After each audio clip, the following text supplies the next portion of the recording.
Hermoso momento de encuentro con todos ustedes que están del otro lado, compartiendo el aire con nosotros. Esto es vida, ¿eh? Y claramente le ponemos toda esta impronta ¿para qué? Para que entiendas que todo lo que hablamos acá está relacionado con nuestra vida diaria. Dentro de la actividad física, lo psicológico, la salud, las distintas patologías, como además esto del vivir constantemente en este ritmo pero tan acelerado, nos va afectando de una u otra manera. Así que todas las posibilidades y las alternativas que vos tenés para mejorar tu calidad de vida, te la ofrecemos acá junto a Caro que está con nosotros. ¿Cómo te va, Carito? ¿Cómo estás, Andre? Acá estamos muy contentas de estar otro miércoles, por fin sol, está levantando la temperatura, así que contentas. Bueno, importante que esta temperatura nos acompañe, pero obviamente que a mucha gente le gusta el frío, ¿no? Es como son del team invierno, vamos a decir, que no comparto, pero ¿qué pasa cuando sí te gusta el invierno, pero además este frío que está haciendo bastante crudo más en las mañanas y en las noches, nos afectan los huesos, nos afectan las articulaciones? ¿Qué pasa con eso, no? ¿Qué pasa con las patologías que además ya la tenemos también? Y no sé, digo artrosis, osteoporosis, bueno, un montón de cosas que están relacionadas con nuestro cuerpo que se ven más afectados en esta época del año. Sí, es verdad. El frío exacerba estos dolores. No es que nos va a provocar alguna enfermedad como artrosis, artritis, pero se siente más, duele más, no sabemos qué hacer. Así que hoy tenemos especialistas de lujo que nos van a indicar, nos van a aconsejar para pasar el invierno. Vamos a entender un poquito más de qué estamos hablando cuando simplemente hacemos este avance. Mira, ahí tenemos la placa completa de los profesionales que van a estar con nosotros, porque además de eso vamos a hablar de la alimentación, fundamental además también para cuidarnos en esta época del año, y la actividad física, pero desde otro lugar, ¿no? Sí, una actividad física particular, tal vez poco conocida, pero cuando la actividad física se convierte en nuestra medicina. Qué buena eso, ¿eh? Bueno, Qigong, así Qigong. es. Qigong. ¿De qué se trata? Nada, te tenés que quedar del otro lado. Vamos a recordar las redes sociales. Sí, por Facebook, Esto es Vida, por Instagram, Esto es Vida OK, por YouTube, Esto es Vida. Bueno, y además la línea telefónica 3875-790-903, línea de contacto abierta para que vos te sumes, preguntes, hagas consulta, lo que vos quieras, ¿no? Y además también por ahí nos traes la idea de tratar alguna u otra medicina alternativa o lo que quieras que nosotros también evaluemos con la producción para ver qué otros temas vamos sumando semana a semana. Y recordarte que este programa además se retransmite los días viernes de 8 a 9 y los días domingo a las 10 de la mañana. Muy bien. Estamos a través de YouTube, también en vivo y en directo en este preciso momento a través de Esto es Vida. Por si te desenganchas, tenés que salir, lo que sea, lo vas a volver a repetir de esa manera o nos seguís a través de esta red social. Y otra es Facebook Live, que también de Canal 4 nos están retransmitiendo en vivo en este momento. Así que todas las posibilidades. La 105.7, la radio, también estamos allí, así que a los oyentes le mandamos un saludo desde acá también, ¿eh? Bueno, vamos a compartir en principio, antes de ir a la tanda, vamos a presentar un poco también lo que ha sido la presentación del centro de diálisis en Tartagal, ¿sí? Que fue hace ya una semana, pero que además tuvo la posibilidad de encontrarse con muchos referentes de la medicina que acompañan lógicamente a Nexus, esta empresa que tiene en distintos lugares de la provincia los centros de diálisis, como por ejemplo Cafayate, en Cerrillos, también están en Orán, bueno, sí. Y ahora nuevamente en Tartagal, y es un ejemplo lo que la verdad se ha inaugurado, un ejemplo igual a nivel del norte del país, lo que es este nuevo centro.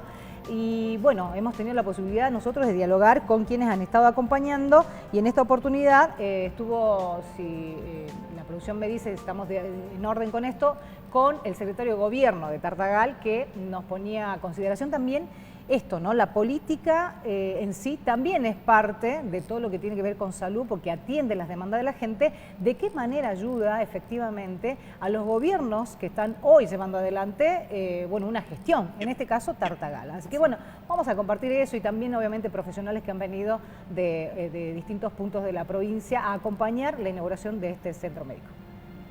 Bueno, la importancia, digo, para la entidad municipal de encontrarnos con esta inversión privada. Sí, la verdad que el Ministerio de Salud o de Profixa en cuanto a las habilitaciones y siempre con el norte pensando en en la calidad del paciente, ¿no? Nosotros como gobierno municipal apoyamos esta iniciativa, entendemos que la salud pública abarca tanto lo que es lo público como lo privado, así que en buena hora de que este tipo de inversiones se haga en nuestra ciudad, ¿no? Pero además también colabora de alguna forma, ¿no?, de este tipo de inversión y de estos centros clínicos para que el municipio pueda liberar un poco esa carga de la ayuda social, el acompañamiento al paciente que está lejos, ¿no? Sí, nosotros lo que teníamos en algún momento en Tartagal es lo que se llamaba el turismo medicinal, le llamábamos, que lamentablemente era que desde el municipio teníamos que subsidiar o sustentar lo que son los pasajes y la movilidad de los pacientes que tenían que ser dializados en Salta.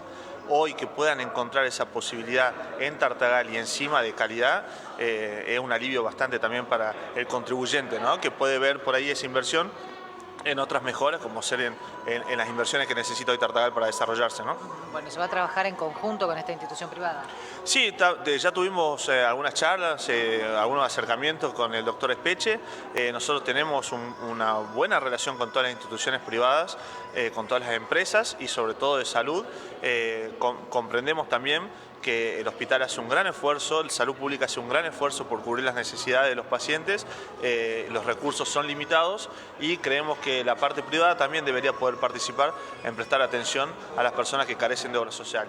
Hoy hay una ley que permite que este centro atienda a personas sin obra social y nos parece un gran avance, ¿no?, para de alguna manera llegar a la justicia social e incluir al privado en esto, ¿no? Y en esta oportunidad acompañando una importante inauguración, digo, un beneficio para la comunidad, pero en un lugar tan alejado como es el norte de Salta. La verdad que nosotros desde la Confederación Argentina de Diálisis, donde estamos constituidas las 9 asociaciones de Argentina, le damos el apoyo total a Mario para que continúe con esta serie de centros que él ha desarrollado en Salta y en Jujuy. Y bueno, esto es un centro ejemplar que tiene la última tecnología y lo ha hecho con tanto amor que creo que le va a venir muy bien a la ciudad y a todos los habitantes de ella. ¿Cuántos hay en Argentina de estas características? A todos los centros de nuestra red, que son 185 centros, cumplen con la normativa vigente, digamos. Pero en este caso se sobresale la gran calidad de todo lo que ha puesto Mario ahí en un centro ejemplar. La verdad que es muy, muy bonito. Bueno, se ha hablado también de que hay exigencias que no son de repente las requeridas por un Ministerio de Salud, pero sin embargo, cuando se entiende que el paciente es importante, acá con mucha responsabilidad se avanza sobre eso, que tiene un gran costo económico. Exactamente, porque esto se va desarrollando de acuerdo a la necesidad de los pacientes.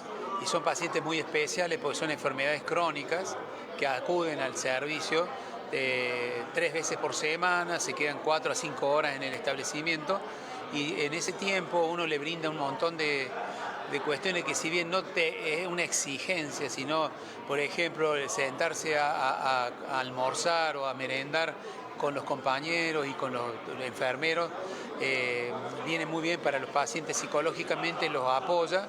Y bueno, se sienten muy cómodos, ¿no?, recibiendo un tratamiento que es de vital importancia, pero que bueno, se sienten en un ambiente muy agradable. Esto además ayuda a prolongar más la vida. Sabemos que un mejor servicio claramente ayuda en esa calidad de atención, pero también en la posteridad, ¿no? Sí, seguramente, porque no es una enfermedad fácil de aceptar y a muchos pacientes les cuesta en los primeros tiempos. Entonces, por eso en el centro se tiene el apoyo psicológico, el apoyo de trabajadora social y de esa manera se trabaja en equipo, junto con el médico, por supuesto, y los enfermeros. Y todo eso le brinda al paciente una confianza en su tratamiento y en el equipo que lo está tratando, para lo cual están entrenados para eso y los pacientes se sienten en realidad contenidos, ¿no?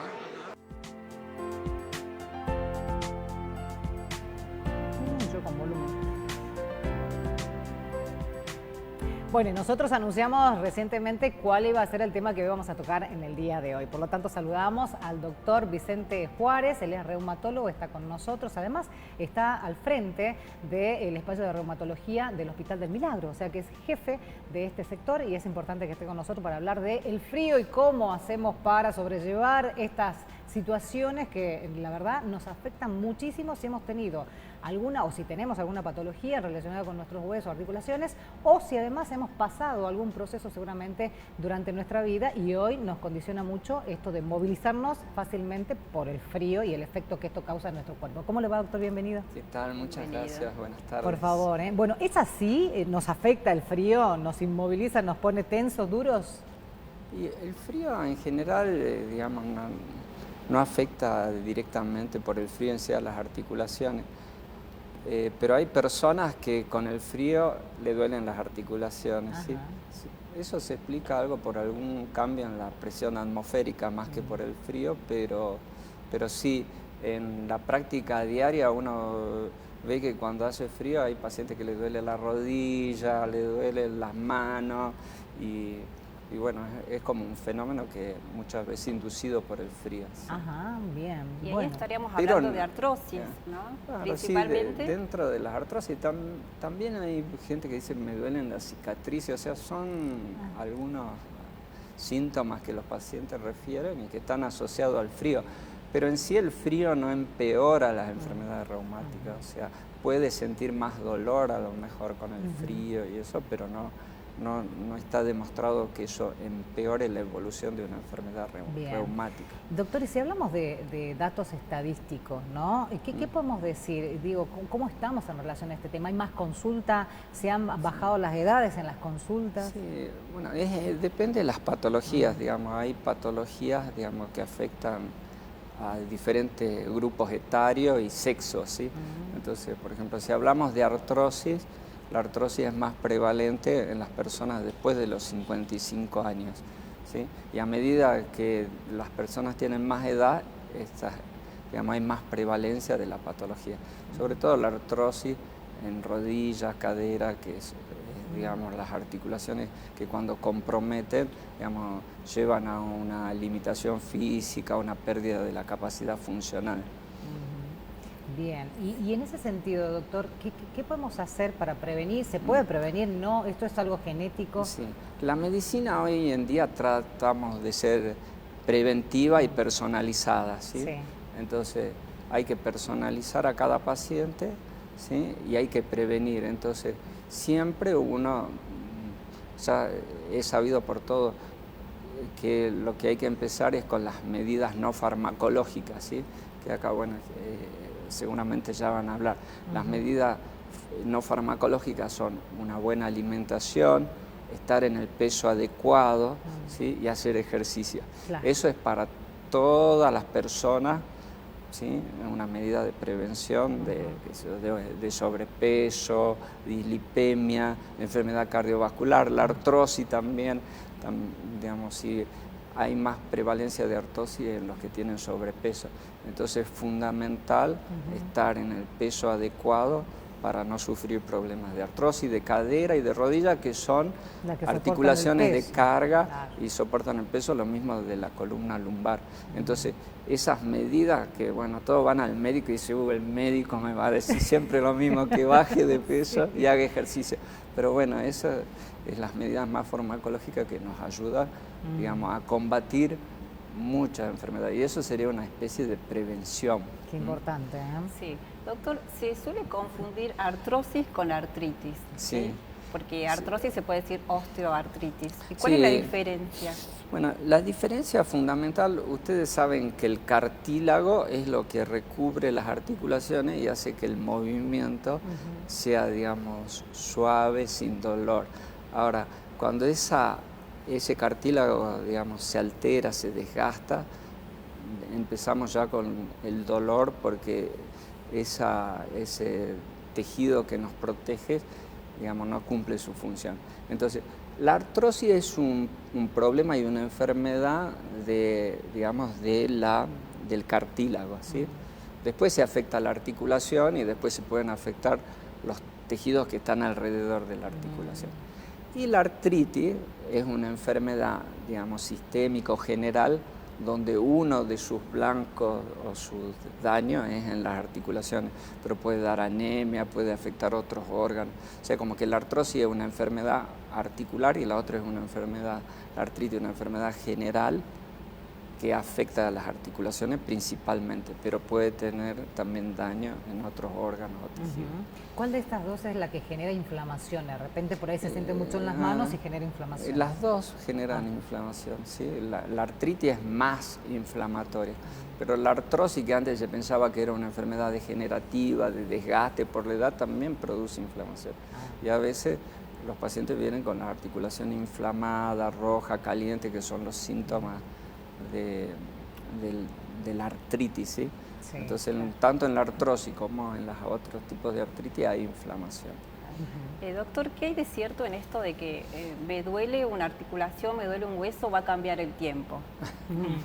Bueno, ese es un fenómeno, como les decía, que más se lo vincula a los cambios de presión atmosférica, ¿sí? Así como físicos, ¿sí? Pero hay personas que dicen que tienen la articulación meteoróloga. Exactamente, esa es una antena meteorológica en el cuerpo, más o menos, entonces, sí, ven que lo mismo que pasa con la cicatriz, sí, es un fenómeno que se produce y que los pacientes a lo mejor pueden tener artrosis, artritis y pueden sufrir, digamos, una intensificación del dolor por el frío, ¿sí?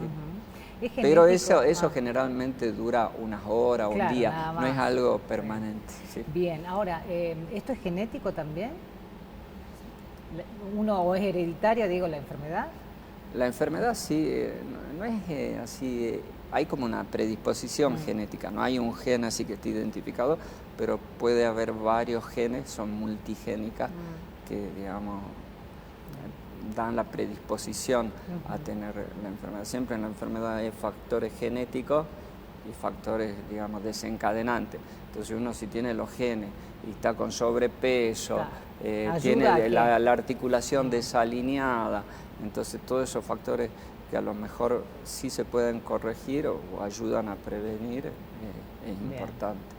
¿Desde qué edad, digo, tenemos que empezar a tomar en cuenta todo esto? Más allá del peso, digo, ¿no? Sí. Digo, de repente a tener en cuenta... Sí, son enfermedades prevalentes. La artrosis es una enfermedad que, por ejemplo, es más frecuente en mujeres, pero, por ejemplo, después de los 60 años, el 10% de los varones, 18% de las mujeres ya tienen algún cambio radiográfico o síntomas de artrosis. ¿Cuáles son esos síntomas? Y los síntomas, el dolor, la limitación funcional, o sea, esto de movernos rápido es complicado, digamos, ahí. Sí, generalmente al reumatólogo el síntoma principal es el dolor, o sea, por lo que acuden. ¿Sí? Y también el dolor produce una limitación funcional, una dificultad para hacer las actividades laborales o de la vida diaria. Claro. Sí, ¿no? Y esto cuando decimos, bueno, hay que bajar de peso, pero me duele la articulación, ¿cómo hacemos? O sea, ¿qué es lo que se le indica a un paciente que tiene artrosis? Por ejemplo, si alguien viene con artrosis de la columna, de la rodilla, de la cadera y está con sobrepeso o tiene obesidad, ¿sí? Que eso lo calculamos con la relación entre la altura y el peso.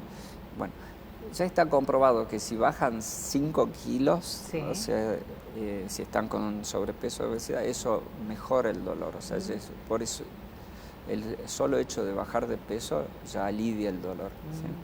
A veces no, entonces no hay que llegar, digo, a medicar, tal vez con esto podría ser suficiente. Lo mismo pasa con la hipertensión o la diabetes. Sí. Si uno está con sobrepeso, tiene 10 kilos de más y baja 5, por ahí mejoran las cifras de los controles de presión y de glucemia, o sea que es importante, por eso siempre lo recalcamos.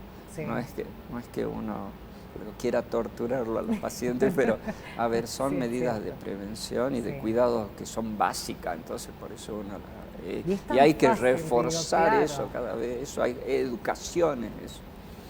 Educación alimentaria. Educación alimentaria, hacer ejercicio. Y actividad física, ¿no? ¿Y qué actividades físicas podemos indicarle al paciente? Bueno, la actividad física es variable, ¿no es cierto? Están los ejercicios, digamos, competitivos que uno puede hacer, pero es importante caminar, por ejemplo, o bueno, si tiene alguna limitación, por bicicleta, ¿sí? O natación, entonces cualquier actividad física. Lo importante es mantener la fuerza, la movilidad y gastar calorías, ¿sí? Una consulta más, doctora, hablando de educación alimentaria que debería de existir desde la primaria, Sí, ¿no? sí. Pero estamos viendo que en este último tiempo el sedentarismo en los niños, Sí. las pantallas todo el Sí, tiempo, sí. la falta de actividad física, el sobrepeso que existe a Claro. corta edad, va a determinar que mañana usted tenga no paciente a los 60, sino Sí. antes, seguramente. Sí, pero es una cuestión, es de educación, eso Sí. sí, es de educación. Pero estaría Usted pasando- ve, por ejemplo, que qué sé yo, los niveles socioeconómicos más altos también se cuidan más, en más gimnasia los ve corriendo, Sí. cuidándose con la alimentación y todo, ¿sí? Y no comiendo tantas harinas, azúcar, no toman gaseosa. Entonces son cuestiones básicas, ¿no? Sí, pero que pueden determinar esto que estoy claro. planteando, esto de ¿Qué? que el día de mañana tengamos gente más joven con estos problemas, tal vez por el sobrepeso. Y sí, el sobrepeso es como una epidemia, ¿no? Sí. Y no, como digo, no, la artrosis ya está comprobado que, digamos, hay más prevalencia de artrosis en las personas con sobrepeso y también, como le digo, hipertensión, Sí. diabetes, o sea, entonces después también son más gastos de salud también porque la gente no se cuida. Por supuesto, totalmente. Bueno, un tema súper interesante, doctor. Le agradecemos muchísimo el tiempo con nosotros, Bueno. poder enseñarnos un poco más y Bueno. esto, llevar a la gente que entienda que hay que Claro. cuidarse. Y La siempre hablamos, buen prevención. sueño, Exacto. buena alimentación, Claro, actividad física. Eso, sí, que se cuide la gente. Y bueno, y Fundamental. no es que va al médico y le dice por decirle, sino que es por el bienestar, sí, por la salud. Así es. Muchas Así gracias que por bueno, venir. muchas gracias por la invitación. Por favor, nosotros hacemos un corte, ya volvemos. Bueno.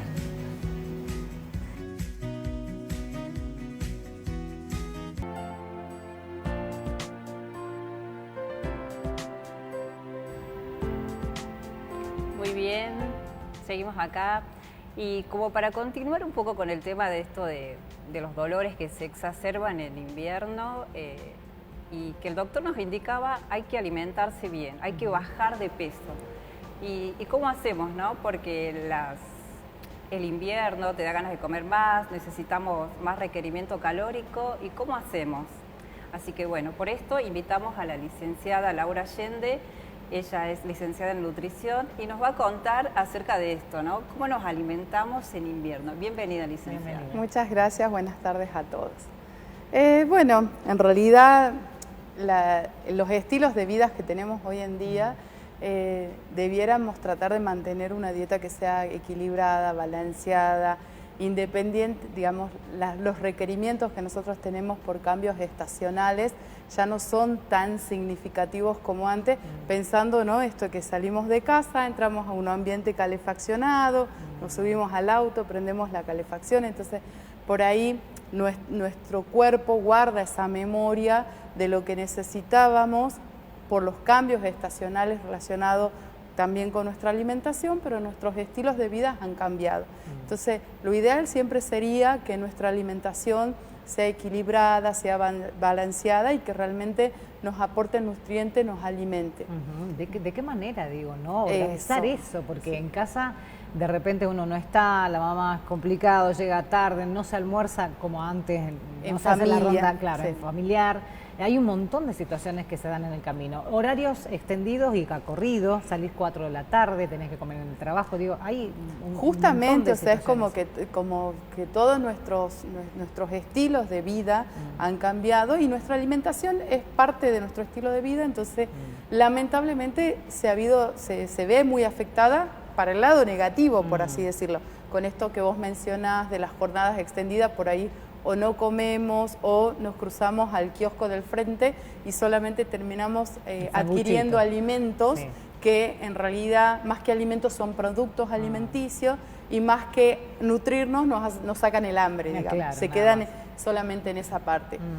Con las estaciones nos pasa esto también, por ahí en invierno obviamente se nos hace más difícil que tomar agua, comer ensaladas, comer frutas frescas, ¿sí? Porque justamente este cambio de temperatura nos lleva a eso. Entonces lo importante sería que nosotros podamos adaptarnos a esto y decir, bueno, no es que tenga que comer ensalada, si tengo que tratar de incorporar las verduras, ¿de qué manera lo puedo hacer? Bien. Puedo hacer ensalada tibia, puedo hacer salteados, por ejemplo, con fideos, con arroces integrales, con quinoa, o sea, incorporar las verduras en preparaciones donde nosotros podamos recuperar este calor, por así decirlo, Y también volver un poco, que quizás es la parte más difícil, a platos que eran tradicionales, ¿no? También. Las sopas, los guisos de legumbres, de garbanzo, de lenteja. Claro, ahí estamos en un problema, creo yo, ¿no? Porque digo, acostumbrados a generar estas comidas que tienen muchas calorías, pero que además nos acompañan en esta época del año, el tema es, la cantidad de grasa que puede tener en la carne, en el aceite que utilizo, pero además también después cuando me siento a almorzar, el pan en la mesa. Digo, hay un montón de cositas que habría que tener como en cuenta. Totalmente. Nunca nos olvidemos que eso va a depender del objetivo del estado de salud y de lo que cada persona está necesitando y está buscando en un determinado momento de su vida. Por ahí uno intenta como generalizar y en realidad siempre vamos a volver a esto. No está mal comer pan, depende de qué es lo que está pasando. De la cantidad. De la cantidad, de lo que pasa en esa mesa, de qué tamaño es mi porción, de con qué frecuencia lo hago. Entonces, porque si no es como que seguimos repitiendo modelos de donde le adjudicamos propiedades buenas o propiedades malas a los alimentos, cuando en realidad cada alimento va a cumplir una función específica en nuestra salud y va a depender de este estilo de vida, de esta alimentación que tratamos de que sea más equilibrada, más armónica, más en sintonía con lo que hago ahora, ¿sí? Con este estilo de vida, con mis horarios, con mis momentos de comer de disfrute en familia, o sea, eso es lo que tenemos que buscar, armonizar la alimentación con nuestro estilo de vida dentro de nuestras posibilidades en búsqueda o en pos de la salud. Si no, terminamos repitiendo estos modelos, nos sometemos a dietas súper extremas, quiero estar bien para el verano, entonces me paso todo el invierno a dieta extrema, o empiezo a creer o a pensar, esto no puedo comer, esto no puedo comer, esto no puedo comer, y terminamos el día preguntándonos, bueno, ¿qué hago? ¿Qué como? ¿Dónde como? A raíz de toda la información que anda dando vuelta, ¿no? Y volviendo un poco a esto, ¿no? Que hoy nos trae el tema de artrosis, artritis, enfermedades musculoesqueléticas. Sabemos que la alimentación inflamatoria no nos conviene. ¿Cuáles son los alimentos inflamatorios que tenemos que evitar?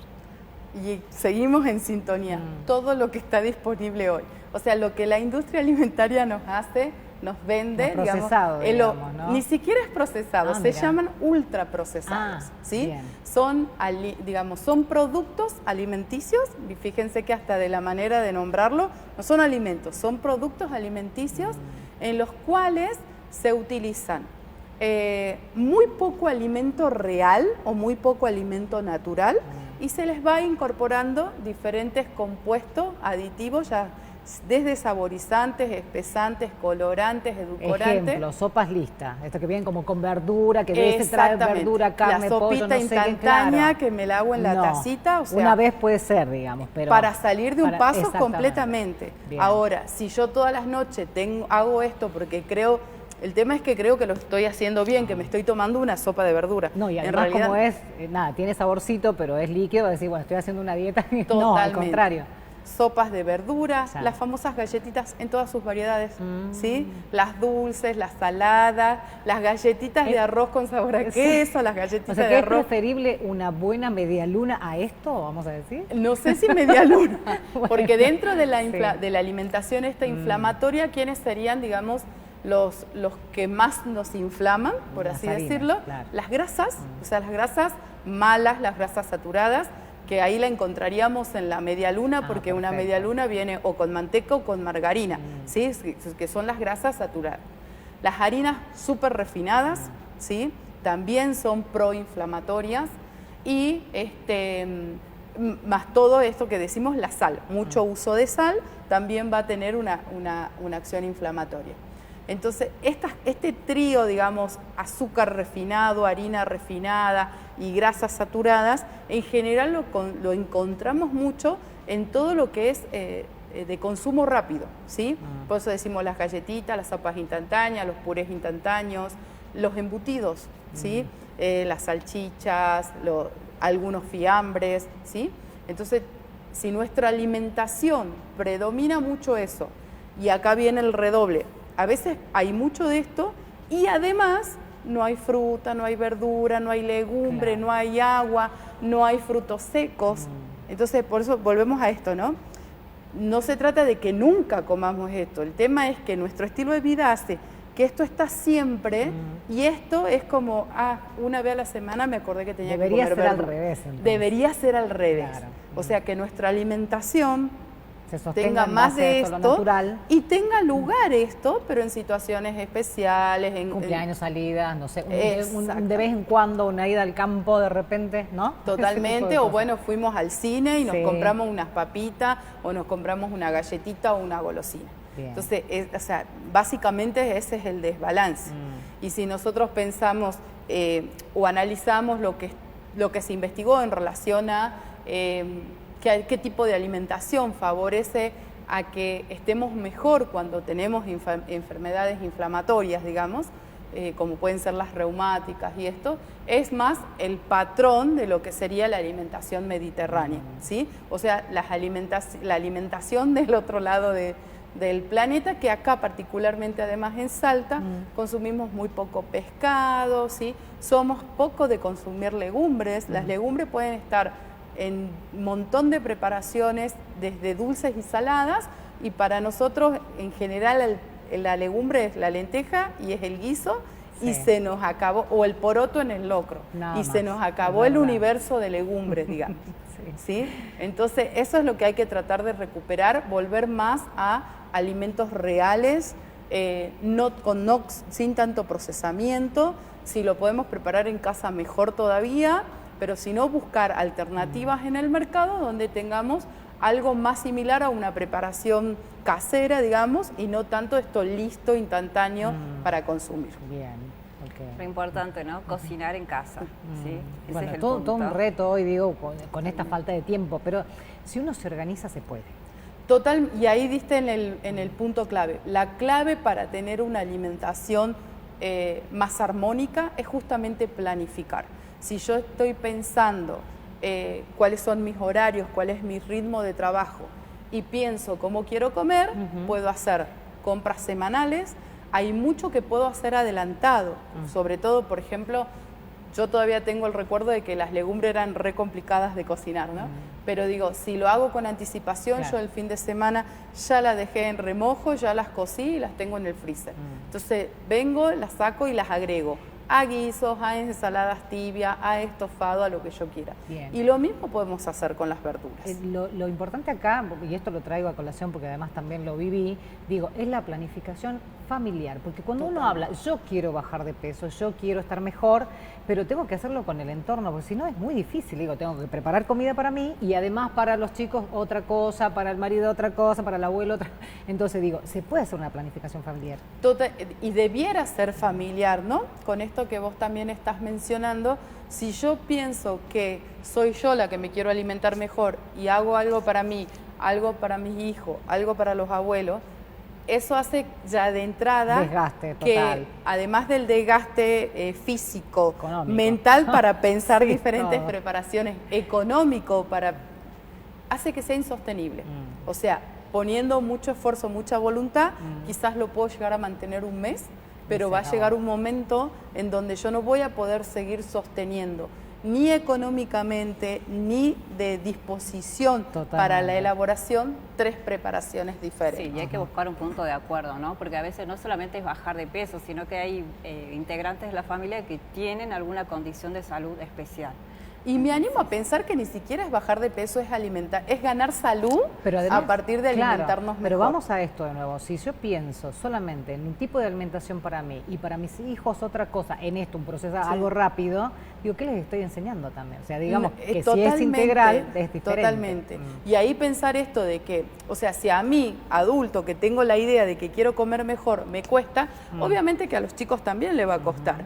Pero no es algo que si logramos los acuerdos, logramos la constancia y logramos también incluirlos a ellos en la preparación, o sea, en Va a la ser más cocina, fácil, vení, hagamos sí. unas galletas, hagamos un pan. Si ellos empiezan a sumar en esto de pensar su propia alimentación, puede salir algo muy productivo para todo un grupo familiar. No pensado desde lo individual, sino desde la familia. Bueno, ahí las compensaciones sería comamos este tipo de chatarra, vamos a decir, cuando salimos. En casa vamos mejorando nuestra alimentación, Exactamente. ¿no? Bueno, Exactamente. qué importante, la verdad, esto de poder complementar lo que veníamos hablando hace un ratito, pero también darle esta otra mirada como para entender que la alimentación es fundamental en todo sentido de la vida y en todo momento. Como prevención, ¿no? Y a veces una verdura puede estar disfrazada, podemos hacer una galletita dulce, pero a veces nos falta información, no tenemos este conocimiento como para hacer, ¿no? Y estamos dando una verdura y el niño no sabe, pero la está comiendo feliz. Exactamente. Queda como que los estamos engañando. No, en realidad es ir mostrando que los alimentos pueden estar cambiar las estructuras, ¿no? En diferentes preparaciones, como decía Carolina, puede ser hay galletas con legumbres también, que las podemos hacer en las versiones dulces y saladas. Sí. Y como digo, también esto de sumarlos a ellos, que ellos se sumen en esa producción de alimentos dentro de casa, va a ayudar mucho a que conozcan las diferencias, a que sepan por qué ciertos alimentos son más recomendados consumir diariamente en relación a otros tipos de alimentos, ¿no? Como serían esto que nosotros les llamamos generalmente chatarra. Y en realidad información hay, lo que por ahí necesitamos es justamente esto, es la orientación. Por ahí si buscamos una receta, nos aparece una receta con 15 ingredientes, entonces por ahí digo, empezar a familiarizarnos con los alimentos y tener acompañamiento para saber cómo podemos sustituir ciertos alimentos. Yo no tengo en casa harina de almendra, no es que tengo que salir a buscar harina de almendra. ¿Cómo lo reemplazo? ¿Cómo lo sustituyo?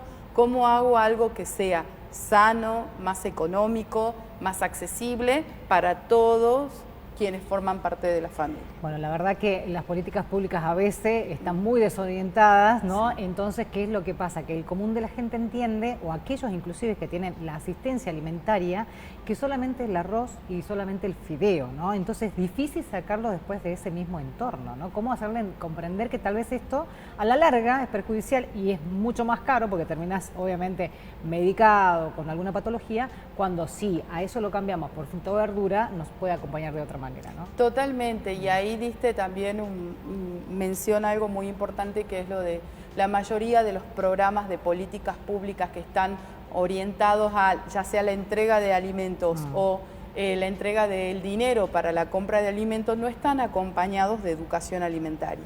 O sea, sería interesante poder incluirlos también para que la gente pueda informarse y tomar también decisiones a partir de la información, no solamente a través de, podríamos decir, de las modas o de las cosas que están disponibles, porque como digo, hay una parte de un mercado de alimentos que nos muestran ciertos alimentos que es como si nos venden eso, como si eso fuese sano. Totalmente. O sea, yo voy a estar mejor si consumo esto, yo voy a estar mejor si compro esto. Claro. O hasta incluso hay ideas en el mercado de alimentos donde voy a ser más feliz si consumo esto. Y eso llega, porque son mensajes que están todo el tiempo invadiendo todos los espacios de nuestra vida. Bueno, por algo digo, la ley de etiquetado frontal es fundamental y está muy buena. En algún otro momento seguramente la vamos a ampliar para que la gente la conozca en profundidad, ¿eh? Bueno, gracias por venir. No, gracias a ustedes, por favor. Gracias. Bueno, nosotros ya volvemos después, último corte.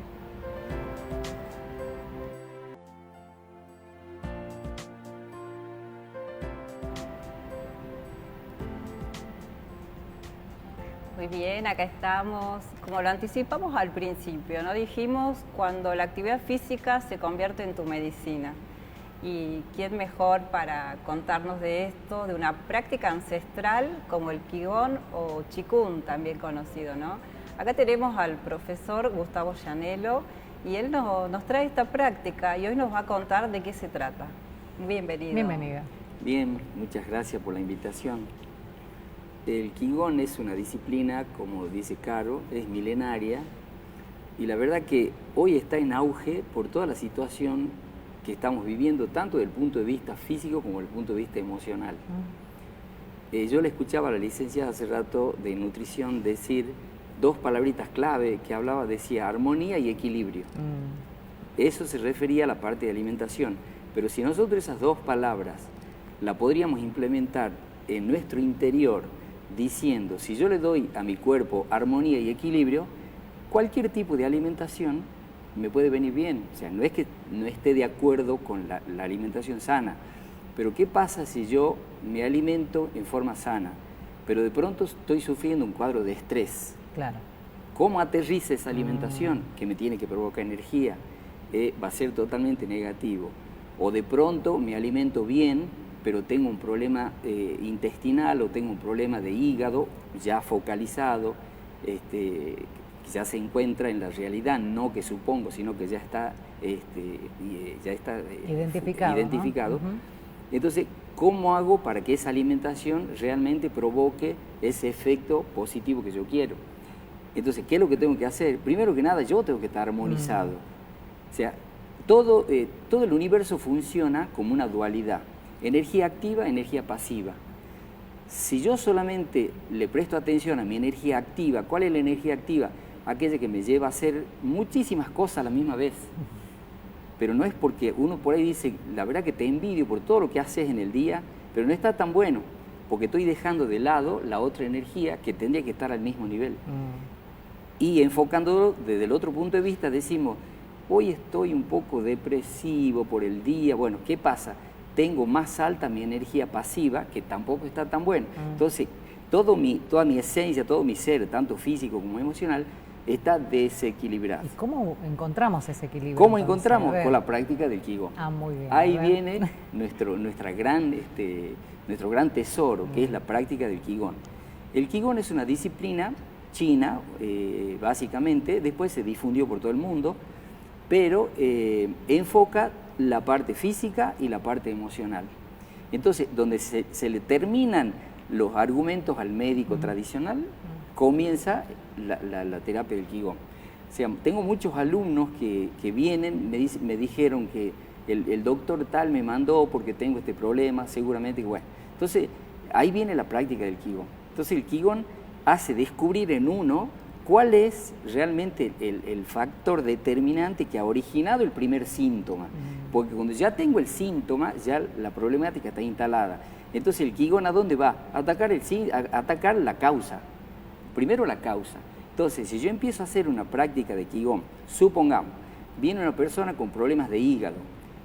Seguramente que es una persona, ella dice, yo me alimento bien, no hago desarreglo, duermo las horas necesarias, pero todo me cae mal y el hígado no me está funcionando bien. Si de pronto se hace un hepatograma y está perfecto. Pero ¿qué pasa? Vive enojada. Por algún enojo de la infancia, de la adolescencia, de lo que fuera, ese enojo no ha sido liberado, no ha sido soltado, no se sacó ese enojo. Entonces, el enojo que hace me afecta el hígado. Entonces, ahí viene el Qigong. Ahí viene el Qigong. Al tomar conciencia de eso, ¿cuál es mi responsabilidad? Es decirle, bueno, vas a hacer una serie de ejercicios que te van a fortalecer el hígado y la vesícula y después contame cómo un poco tu vida, o sea, es algo más holístico también, claro, ¿no? Se trata al ser humano de un aspecto integral. Entonces, cuando la persona se suelta, empieza a hablar, uno empieza a percibir cuál es la verdadera problemática y ahí ya viene el abordaje ya más directo y específico para esa persona. Qué importante, la verdad. Es importantísimo. Porque las emociones afectan internamente, aunque uno no crea, ¿no? Y mucho, es verdad. Y bueno, ahí liberamos entonces. Ahí liberamos, o sea, el ejercicio a través de los movimientos de Qigong, porque el Qigong no es más que una meditación en movimiento. No es, por ejemplo, el yoga es más bien pasivo, más bien, bueno. Sí. Esto es en movimiento. Es una buena respiración que tiene una técnica, luego una buena visualización, o sea, enfocarme en aquel órgano en el cual quiero trabajar y la intención de sanar. Porque si yo digo, bueno, lo voy a hacer esto, a ver, por la duda, a ver qué pasa, no tiene sentido. O sea, hay una energía que hay que potenciarla en ese momento para atacarlo o trabajar, digo, lo que quiero liberar. Es decir, antes de la práctica se hace una intención. Debería hacerse una intención. Pasa que por ahí la gente va diciéndome, tengo este problema y yo en un mes me puedo curar. Yo si tuviera la varita mágica le dijera que sí. Lo que pasa es que todo depende de un proceso. Y, por ejemplo, hay gente que está a 10 puntos, de 100, 10 puntos, otra gente que está a 5, otra gente que está a menos 10. Entonces todo depende del estado emocional, físico y hay todo un entorno que hay que evaluar. Y a partir de ahí sí viene la práctica. Y la persona solita empieza a darse cuenta cómo empieza a mejorar. ¿Por qué? Porque el hecho de empezar a equilibrar esas dos energías, todo se compone de algo, se equilibra y todo funciona perfectamente bien. Claro. Si yo estoy equilibrado, mi hígado va a estar equilibrado, mis riñones equilibrados, mis pulmones van a estar equilibrados. Pero si no empezamos a tener ese desbalanceo que, bueno, hace que... Bueno, ahí entonces, pero internamente no estoy tomando atención y conciencia de mi órgano que hoy está afectado. Tal cual, ¿no? tal cual. Y digo, cuando hacemos referencia a eso, Qigong proviene de la medicina china. Sí. Tenemos que pensar que los meridianos que llevan energía, ¿hay un bloqueo específicamente cuando un órgano está afectado? Qué buena pregunta, Carolina. Muy buena pregunta. Sí. Se ha descubierto a través de los años que todo nuestro cuerpo está regido por meridianos energéticos. O sea, así como tenemos las venas y las arterias que circula sangre, tenemos los meridianos energéticos que circula la energía. Y cada órgano tiene su meridiano energético. Entonces, si de pronto es como un torrente sanguíneo, si yo pongo el dedo y dejo que circule esa energía, seguramente que ese dedo se va a poner blanco, va a empezar a tener problemas. Esto es lo mismo. Si yo a través de un estrés o a través del movimiento físico hecho en forma excesiva o de pronto me doy un porrazo, de pronto tengo un accidente, en ese lugar del cuerpo queda bloqueada la energía. Sí. Entonces empiezan los dolores, empiezan ya los problemas de cuando camino me duele o cuando respiro por ahí me duele el pecho. Bueno, entonces, ¿qué tengo que hacer? Ejercicios que están orientados al desbloqueo de ese meridiano energético que está transmitiendo la energía a ese órgano en particular. Entonces ahí viene el Qigong otra vez. Entonces una serie de ejercicios que me permite, y los ejercicios, ojo, son muy simples, muy sencillos. Muchas veces uno dice, no, pero yo no puedo. No, yo creo que es, si no la única, pero de las pocas disciplinas que no tiene contraindicaciones. Lo puede hacer un niño que razone, que piense, ¿no es cierto?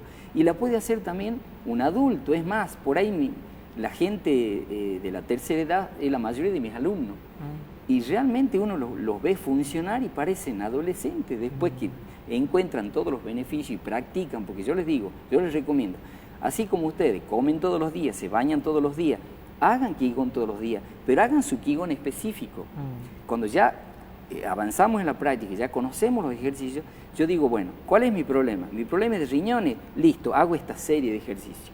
Vaya o no vaya a la clase, hago esta serie de ejercicios. Y en el tiempo, pero seguramente que se mejora, pero seguramente. Qué lindo, la verdad. Bueno, es para profundizar realmente. Sí, totalmente. ¿Dónde lo puede ubicar la gente? Bueno, ahora estoy dando clase en el Club de los Abuelos de Salta, en La Rioja 876. Pero también tengo instructores que están dando en la zona sur y después acá en el centro también, así que si por ahí ustedes quieren yo les paso la dirección. Bueno, para la gente que nos ve y que nos escucha, seguramente que hacen la consulta, después le trasladamos toda la información. Sí, muchas gracias por venir, la verdad que es interesante, vamos a tener que ir a hacer y mostrar gracias. Después. Sí. Y lo importante es comenzar antes, ¿no? No en la tercera edad. Claro, antes, siempre, o sea, de corta edad, desde niño se puede. Claro, y además, haciéndolo antes, van a poder tener una vida más plena. Totalmente, y llegar de otra manera. De edad más temprana. Así eso es. Tiene bueno. Muchas gracias por venir. Bueno, gracias a ustedes. Y nosotros le decimos a la gente que también agradecidos de que siempre nos acompañen y reiteramos los días que nosotros retransmitimos y el canal también este programa. Sí, los viernes a las 20 y los domingos a las 10 de la mañana. Así es, nos encontramos la semana que viene con otros temas más también para profundizar. Muchas gracias por estar. Muchas gracias.